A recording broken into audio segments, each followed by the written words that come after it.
बिस्तर पर सुलाओ। क्या माता के पिछवाड़े में हाथ दिया जाता है क्या? डॉक्टर हैं जितने भी हैं, अपनी गायों के सब गो भक्त, जो गो भक्त बने जिनकी भावना आहत हो रही है, वे सब अपनी गाय ना नई करवाने के लिए भाई साहिवाल का टिक्का रखना, गिर का टिक्का रखना, हाथ दुआन लग रहे, हाथ दुआ के रखे। एक बार हमारे दर्शकों को अपना परिचय दो। मैं स्वामी ब्रह्मानंद जी और आर्य समाज से आचार्य बलदेव जी का शिष्य हूँ। जी।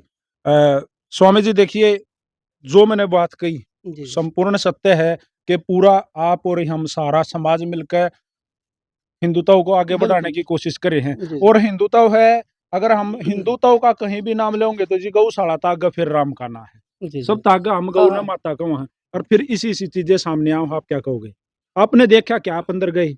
नहीं अंदर क्या, हम तो यहीं रहते हैं, हमारी गौशाला है ये। जी तो ये जो व्यवस्था है, वो जो खाल दिखाई दे रही थी या सिर दिखाई दे रहे थे, वो मृत गायों के थे। मृत गायों की खाल ऐसा उतरता है, मतलब अडवारा है एक तरह से वो। अडवारे में इस प्रकार की खाल उतरती है और ये केवल यहाँ नहीं, सरकारी शहर में भी जितनी भी सामाजिक गौशालाएँ हैं, सबका ऐसा ही होता है। सरकार ने भी जितने नंदीशाला खोल रखी है, उनके भी टेंडर उठते हैं और वहाँ से उनकी वो खाल उतर के जाती है। स्वामी जी, आपका कहना मतलब यो है हाँ, कि भाई जो गायें भाई किसी भी कारणवश मर जाती हैं, हुँ, अपना शरीर पूरा कर लेती हैं, हुँ, उसके बाद में गौ माता का जो शरीर है, जो उसके अंग हैं, उनको यानी कि खाल को अलग निकाल लिया जाता है, या हड्डी जो है वो अलग, वो क्या काम आती है प्लीज? तो ये महर्षि दयानंद जी ने आर्य समाज की स्थापना की, तो उन्होंने गाय के ऊपर एक पुस्तक लिखी है, गोकरुणानिधि, कि गाय की कैसे रक्षा हो और रक्षा के लिए गाय के उपयोग है, कि गाय को माता क्यों कहते हैं और गाय हमारा क्या उपकार करती है, सारी बातें उसमें लिखी है। और ये जो गौ हत्या हो रही है, ये आज से नहीं हो रही, बहुत लंबे काल से ही, प्राचीन काल से ही गाय हत्या हो रही है। गाय की रक्षा के लिए साधु संत है, हिंदुत्व है, सज्जन लोग हैं, धार्मिक लोग हैं, वो यत्न कर रहे हैं। तो ऋषिदान ने कहा कि गाय जीते जी तो उपकार करती है मनुष्य का, मरने के पास बाद भी उपकार करके जाती है गाय माता। अपना चमड़ा देकर, जूती पहने, कांटों से बचाती है हमें, इतना बड़ा उपकार करती है। मरने के बाद सारे शरीर मिट्टी होते हैं, चाहे आदमी का हो, चाहे गाय का हो, चाहे किसी का भी हो। तो उसको मिट्टी भी देते हो सर? शुद्ध। स्वामी जी। तो प्रक्रिया ये है कि शरीर का अंत कैसे किया जाए संसार में। मनुष्य के शरीर का भी अंत किया जाता है, उसको डिस्टोर किया जाता है। हम्म, हम सब के घर में कोई ना कोई मरता है, माँ भी मरे, बाप भी मरे, भाई भी मरे, कोई भी मर सके। घर में तो नहीं रखते सबको। अंतिम संस्कार कर तो देते हैं। संस्कार कैसे करते हैं, मतलब जलाते हैं। 4 विधियाँ हैं संसार में। जी संसार को में पूरे संसार वर्ल्ड में इस शरीर को डिस्टोर करने की है। एक है जलाना, दूसरा है गाड़ना, तीसरा पानी में बहा देना और चौथा टावर पे रख देना। फारसी लोग हैं, वे टावर पे रखते हैं, ऊपर मचान पे रख देते हैं कि चील कौवे खा लेंगे, कुछ परोपकार हो जाएगा। पहाड़ों में, नदियों किनारे जो लोग रहते हैं या साधु आश्रम बना के जिसे रहते हैं, गंगा में डाल देते हैं, गंगा में हरिद्वार डाल, में अक्सर देखा जाता है। हाँ, तो वहाँ पे जल दूषित हो जाता है उससे। वे करते हैं, प्रक्रिया है। मुसलमान गाड़ते हैं। हिंदुओं में भी क्या है कि एक परंपरा नहीं है, यहाँ गाड़ने की परंपरा भी है और जलाने की परंपरा भी है। हाँ, जैसे संतों को समाधि दे देते हैं। संतों को ही नहीं, क्या होता है कि जो उत्तर प्रदेश में एक परंपरा है कि जो छोटा बच्चा 12 साल तक का मरेगा उसको गाड़ेंगे वो वे। तो अपने हरियाणा में भी। हाँ, बिल्कुल। तो ये जो परंपराएं बिगड़ी हैं, ये जो भी कुछ हुआ है, इनमें सबसे उत्तम प्रक्रिया कौन सी है? वो जलाने की प्रक्रिया, क्योंकि पीछे कोरोना पूरे विश्व में फैला, तो कहा जलाने से ही वो विषाणु का जो बिल्कुल बैक्टीरिया है वो नष्ट हो जाते बिल्कुल हैं। नष्ट हो जाते हैं। तो हमारे वेद के अंदर, क्योंकि जैसे मुसलमानों का कुरान है, धार्मिक ग्रंथ, ईसाइयों का बाइबल है, सिखों का गुरु ग्रंथ साहब है, तो हमारा हिंदुओं का सबसे मुख्य ग्रंथ क्या है? धर्म का ग्रंथ है, वो वेद है। अगर वेद में कोई बात कही है वही मान्य है, अन्य मान्य नहीं है। तो एक परंपरा में 2 विधियाँ नहीं हुआ करती थी, होती, या मुसलमानों में 2 नहीं है, एक बच्चा मरेगा तो उसको जलाएँगे और बूढ़े को गाड़ेंगे, ऐसा नहीं है। तो सबके लिए एक ही परंपरा है। तो वेद ने भी एक ही आदेश किया, भस्मांतम इदं शरीरम। यजुर्वेद का मंत्र है कि ये शरीर जब नष्ट हो जाए, शरीर आत्मा निकल जाए, तो इसको भस्म करे, जलाकर ही इसका अंत करे, और कोई प्रक्रिया नहीं है। परंतु यहाँ ये कहा जाता है कि माँ की खाल उतारी जाए, उसको मिट्टी दी जाए। एक प्रश्न बार-बार आता है, तो माँ को जलाना चाहिए या वैसे रखना चाहिए मरने के बाद? सगी माँ है जो, अंतिम संस्कार करना चाहिए। अंतिम नहीं जलाना चाहिए। क्यों जलाएँ हम? प्रक्रिया है, शरीर को रख नहीं सकते, ठीक है? जैसे एक आशुतोष महाराज को रख रखा है, 10-12 साल हो गए, डीप फ्रीज़र में रख रखा है कि वे गहन समाधि में चले गए। एक मूर्खता के अलावा और कोई ये विचार नहीं है। तो हमारी धार्मिक भावना जो है ना, हमारा जो हिंदुत्व है, वेद का धर्म है, वो न तो भावनात्मक है, वो सत्य आधारित धर्म है। और जहाँ असत्य आधारित होगा वो हिंदू धर्म नहीं हो सकता, जिसमें पाखंड हो, उलझन हो, मिलावट हो, गिरावट हो, ऐसा हमारा धर्म नहीं हो सकता। सीधी और सच्ची बात होती है उसमें। तो शरीर को मनुष्य के आजकल ऐसा है कि बहुत सारे लोग अपने शरीर का भी दान कर जाते हैं मरने के बाद। बिल्कुल करते हैं। और पीछे क्या बेटी को के अंगों को पिता को लेना चाहिए, परंतु पीछे एक घटना आई, एक बेटी ने अपने पिता को किडनी दान कर दी। किडनी दे भी सके हैं जी। देश का है, बिल्कुल। तो ये शरीर उपकार के लिए है, मिट्टी है। तो संसार में 2 चीज़ों की डिमांड है। बहुत देखो, मांसाहारी भी हैं और शाकाहारी भी हैं। हमने तो सारी दुनिया को शाकाहारी बना सकते हैं, मांस की डिमांड खत्म नहीं कर सकते, परंतु हमारा यत्न है, परंतु नहीं कर सकते।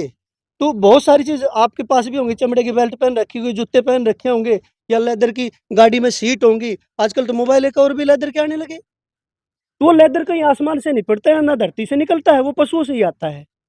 और पशुओं से कैसे आता है? क्या मरे हुए पशुओं का है या जीवित पशुओं का है? मरे हुए को तो हमने ये सोच लिया कि उनको मिट्टी देनी है, तो जीवित पशुओं का फिर कौन, वे क्या करेंगे? पहले हर गाँव की एक व्यवस्था थी, हमारे ऋषियों ने बना रखी थी, हमारे पूर्वजों ने बना रखी थी, हर गाँव के पास एक हटवारा हुआ करता। मेरी बातों को आप भावनात्मक ना लें, समझने का प्रयास करें कि सर हमारी मैं व्यवस्था। हटवारे को अच्छे से जानता हाँ, हूँ। जी, जी। आप एक्सप्लोर नहीं, करो मैं इस चीज़ को। आपके के केवल नहीं, मैं जो सुन रहे हैं लोग, जी, दर्शक सुन रहे हैं, सभी दर्शकों को मेरा जी। नमन है। तो मेरा उनको कहने का अभिप्राय है कि हर गाँव के पास एक हटवारा हुआ करता था, और उस हटवारे में क्या करते थे कि गाँव का कोई पशु है, गाय है, भैंस है, जो भी कोई मर जाता था, उस हटवारे में डाल दिया करते। और एक वर्ग, हर जातीय व्यवस्था वर्तमान में 36 बिरादरी, कुम्हार घड़े बनाता है, लोहार लोहे का काम कर खाती, चिनाई का काम करे, लकड़ी का काम करे, नाई बाल काटे, तो चमार वर्ग होता था। वो जो चमार वर्ग क्या करता, चमड़े का काम करता था। वो चमड़ा उतार लेता था, मांस छोड़ देता था, और गिद्ध, चील प्राणी होते थे, वे उस मांस को खत्म कर देते थे। बदबू नहीं फैलती थी, हड्डियाँ बचती थी, हड्डियों का प्रयोग होता था, और मांस का ये जूती बनाया करते हर गाँव में। क्या थे? ग्राम उद्योग थे। परंतु वे सारे ग्राम उद्योग खत्म हो गए, इनका स्थान बड़ी-बड़ी फैक्ट्रियों ने ले लिया। और बड़ी-बड़ी फैक्ट्रियाँ ये घास-फूस से नहीं चलती, जो चमड़े की हैं, चमड़े से ही चलेंगी। तो गाय तस्करी हो रही है और तस्करी हो रही है। जब उनको सहज सुलभ नहीं होंगी तो मारेंगे, ये तो मिट्टी ही है। भाई, क्या गाय की खाल को हमने गला देना चाहिए नमक डाल के?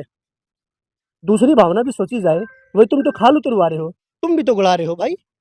भाई उसको खोद, गड्ढे में खोद के मिट्टी नमक डाल रहे हो, जल्दी से जल्दी गल जा, माँ को गला देना चाहिए, है जी? एक भावनात्मक उससे सोचा जाए। नहीं, जब वैसे करने के लिए तो माता, परंतु माता को फिर चूड़ा क्यों खवाते हो? थाली सजा के रोटी डालो, मिठाई खवाओ, फल फ्रूट खवाओ, बिस्तर पर सुलाओ। क्या माता के पिछवाड़े में हाथ दिया जाता है क्या?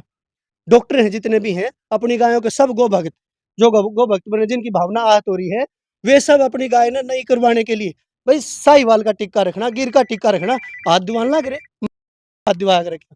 पिछवाड़े में कहने का मेरा आप शब्द है, इसको मैं वापस लेता हूँ, पिछवाड़े में। तो ये क्या, भावना अलग चीज़ है, धर्म अलग चीज़ है। धर्म सत्य आधारित है, सत्य विवेकपूर्वक जाना जाता है, भावनाओं से नहीं जाना जाता। जैसे ये धड़ोली गौशाला है, तो इस गौशाला के बाहर जो ज़मीन है, वो किसानों की ज़मीन है, उस गौशाला की भी ज़मीन है। परंतु 4 महीने यहाँ ऐसे रहते हैं चौमासे के, कि चौवा जो है, ज़मीन का भूस्तर है, वो 2 फीट ऊपर आ पानी जाता है। ऊपर आ जाता है। तो 4 महीने तक कोई 4000 गायें हैं इस गौशाला में। तो इस समय 4 से ऊपर ही है, कम नहीं है। और वे कामधेनु गाय नहीं है कि 20 लीटर देने। लोग जो ये गौ-भक्त है ना, तो ये क्या करते हैं, हमारे पास फ़ोन करेंगे, बोले जी गाय दिलवा दो, मैं दिलवाऊँगा, आजा 5-4 बड़का ने लिया, रस्सी लिया, गाँव में बतेरी घूम पकड़वाऊँगा। बोले ये आना चाहिए। दूध वाली चाहिए। हाँ, 15-20 किलो मच्छा कामधेनु चाहिए तने। और फिर यहाँ पे कौन-सी आवे है, जो फांदड़ हो जा, बैला हो जा, जो बीमार हो जा, बूढ़ी हो जा, और छोड़ के इसी तरह आ जाएँगे 1000-2000 रुपए दे के, भाग के कदे वापस पकड़ के वापस ना ला दे। और क्या भावना रखती है, 1000 तूने दूध पिया, तूने सारी सेवा ली, और बूढ़ी लाचार होगी, गौशाला वाले बढ़िया सेवा करनी चाहिए गौशाला वाला ने। हमारे पास फ़ोन आता है दिन-रात, कभी भी फ़ोन आ जाएगा, जी हाँ, गाय मेरी पड़ी है, एक एक्सीडेंट हो गया, इसने दबवाओ। अरे तू भी तो दबवा सके, बोले जी मेरे पास टाइम नहीं है जी, रोज़ की समस्या है, मैं केवल हकीकत बता रहा हूँ। तो इसके आपके चैनल के माध्यम से मैंने अपने विचार रखे हैं। किसी भाई को मेरी बातों से आहत भी हो सकता है, मेरा आहत करने का कोई उद्देश्य नहीं है। जो हकीकत है, अपनी भावनाएँ हैं, मैंने वे व्यक्त की हैं। अगर किसी भाई को गलत लगी हो तो उसके लिए मैं क्षमा प्रार्थी। स्वामी जी का कहना मतलब ये हो भाई, जीवित गाय की खाल नहीं उतारी जा रही। जो गाय मृत हो जाती हैं, जो किसी भी कारणवश बीमार हो गए, बूढ़ी हो गए, या कुछ भी उनका दिक्कत हो रही है, और वो मृत मरने के बाद में उनकी खाल उतारी जाती है। ऐसा प्रोसीजर स्वामी जी कह रहे हैं कि भाई इसी गौशाला में नहीं है, शहर सभी की शहर की में सारी जितनी भी गौशाला में गौशालाएं और हैं, सरकारी गौशालाओं में, जहाँ सरकारी नंदीशाला भी गौशाला है खोले वहां से ट्रॉली भर भर के इस तरह से अडवारे मृतकों बना के शरीर को लेके जाकर जाते अडवारे हैं। में ले जाया जावा है। हाँ। और यही प्रक्रिया हुआ है।